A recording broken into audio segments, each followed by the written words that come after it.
Hi everyone, this is Mr. Jarret, and today I want to take a few minutes to go over a difficult and complex grammar topic, gerunds and infinitives. Now if you've started learning this already, you know it can be a little bit tricky. So let's try and review it so that we can better understand. Now, when we are learning these complex grammar ideas, it's important to take a second and review the simple stuff first. So something very simple that I know everyone already knows are the basic parts of speech. For example, what is a noun? As you know, a noun is a person, place, thing, or idea. For example, Mr. Jarret, or teacher, or pencil, or book, or computer, or phone. Those are all different kinds of nouns. Now the next part in a sentence after the main noun is the verb. For example, teach. Mr. Jarret teaches, the teacher teaches. You can also have drink, eat, fly, jump. Those are all different kinds of what? What is a verb? It's an action, right? It is a thing that you do. You can also say want or like or do. Those are all different kinds of verbs. Now the next part is adjective. An adjective usually describes what? Why do we use adjectives? We use adjectives to give more information about the noun. So you might be used to using the word describe, but we also use this word modify. An adverb modifies a noun. So if you see in a book or on a test about modifying, what does the adjective modify? What that means is, what does it describe? What does it give more details about? And as we know, you can say the kind teacher, the blue marker, the happy child. Those are all adjectives that describe the noun, the person or the thing or the place or the idea. And the last thing to review is adverb. As you know, adverbs usually modify two different things. They can either modify a verb, an action, or they can modify an adjective. So if an adverb modifies a verb, it would be like he is smiling politely. Politely is the adverb, and it is describing how he is smiling. Smile is a verb. Or you can have an adverb that describes an adjective. For example, we can say gerunds and infinitives are extremely difficult. Difficult is an adjective. Extremely is an adverb. It is telling you it is very difficult, or it is too difficult, it is super difficult. It is giving more information. It is modifying the adjective. So now that we reviewed the very simple stuff, nouns, verbs, adjectives, adverbs, let's talk a little bit about gerunds and infinitives. Let's begin with gerunds, because this one is actually a little bit easier for me to explain to you. So this is when you take a verb and you make a noun out of it. So let's start with a very simple sentence. This is not using a gerund. Simple sentence, I like kimchi. So I is the noun, main noun. It is the subject. Like is the verb. Kimchi is the object noun. It is a thing that I like. It is a food that I like, kimchi. Okay, simple sentence. Keep that structure in mind. Now, let's take the verb cook. This is an action. It is a verb. I can say, I like cooking.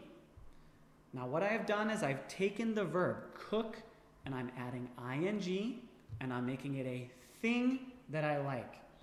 It doesn't say I am cooking. I'm not cooking right now doing the action. The main verb here is like. I like cooking. Similar to I like kimchi, it is a thing I like. It is a food I like. This is a thing I like, an action I like. I like cooking.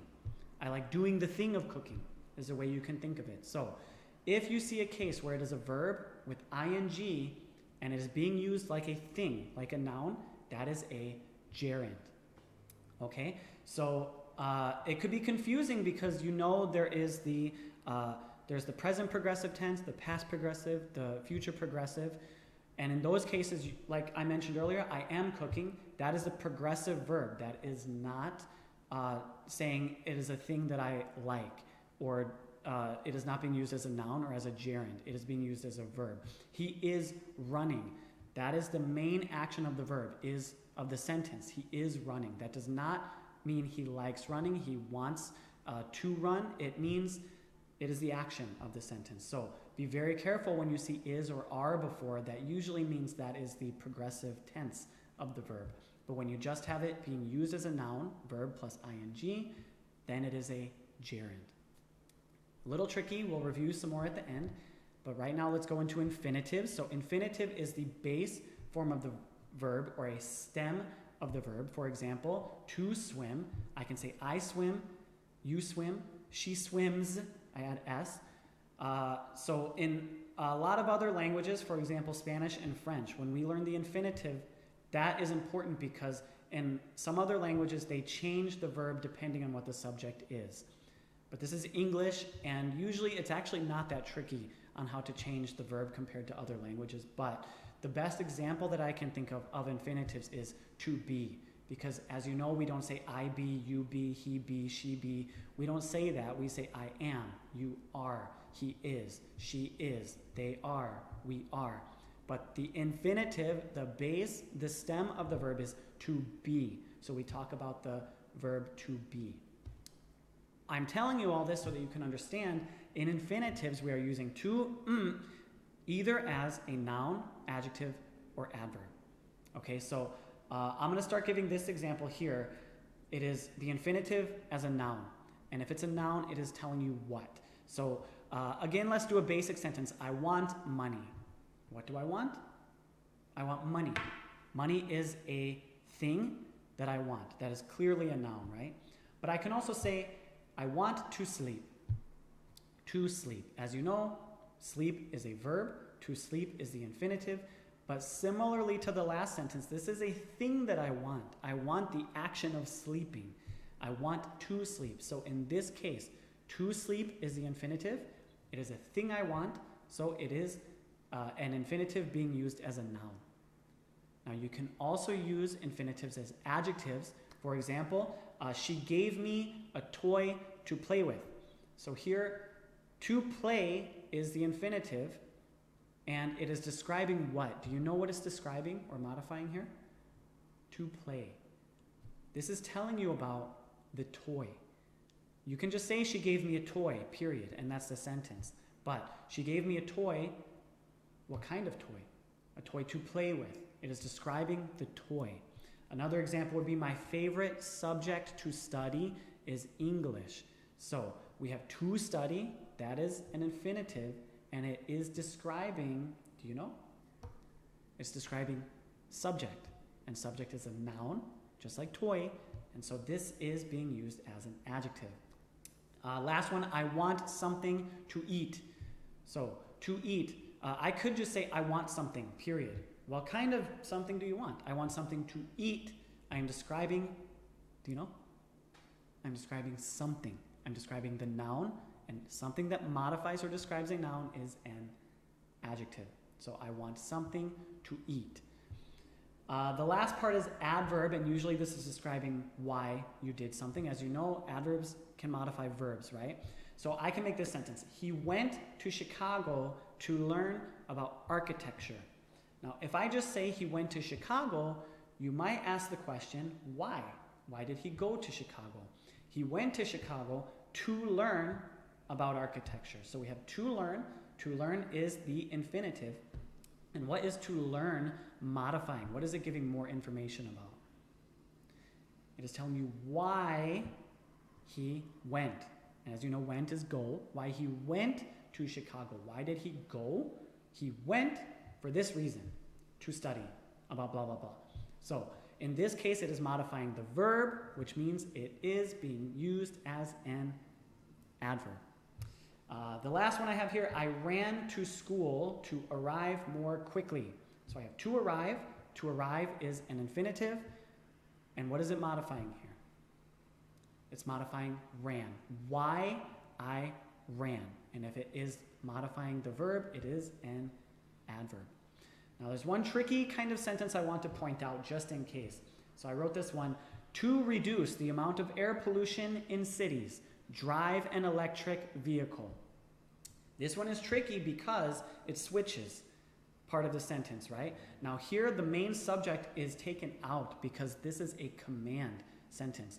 Drive an electric vehicle. It is saying you drive an electric vehicle, but in commands we can take you out. But that means that the main verb of this sentence is drive. So it's telling you to drive. So now we say to reduce the amount of air pollution. Let's just focus on to reduce. To reduce as an infinitive is describing what? To reduce. I think a lot of students might find this pretty tricky. It's telling you why you should drive an electric vehicle. Why should I drive an electric vehicle? To reduce the amount of air pollution, which means it's an adverb, right? Now, hopefully you don't see too many of these kinds of sentences on tests, but just in case, I wanted to give you an example. So let's review really quickly before we say goodbye. Let's take the verb travel. Now, I can say, I love traveling. I want to travel. One of these is a gerund, one of these is an infinitive. Which one is the gerund and which one is the infinitive? The ing is the gerund here. I love traveling. I love the thing of traveling, right? I can say I love my mom. My mom is a noun, right? But I love traveling. This is the thing of traveling. So this is a gerund. It ends with ing. And I want to travel. To travel is a thing that I want. So to travel is being used as a noun, right? Okay, and the last thing here, I have two more sentences. Speaking is one of the most important parts of learning a new language.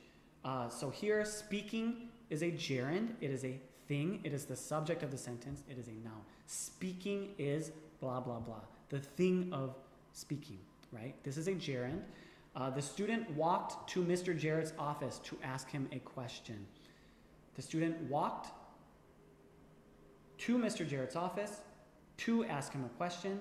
So we have to ask him a question. To ask is the infinitive. And to ask is describing what? What is it modifying? It is modifying why this student walked. It doesn't modify Mr. Jarret. It doesn't modify office. It tells you why this student walked to ask a question, right? So again, I know it's tricky. You have many ways to practice, but try to make sure that you understand not only what the difference is between gerund and infinitive, but also that you understand what it's being used as. Because even though it's a verb, in all of these cases, these verbs are being used in different parts of speech. Like we mentioned, either as a noun, which gerund is always going to be a noun, or in the infinitive, it can be a noun, adjective, or adverb. So think about what it might modify or describe. Think about what it's being used as.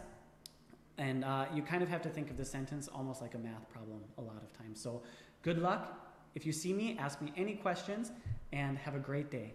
Bye-bye.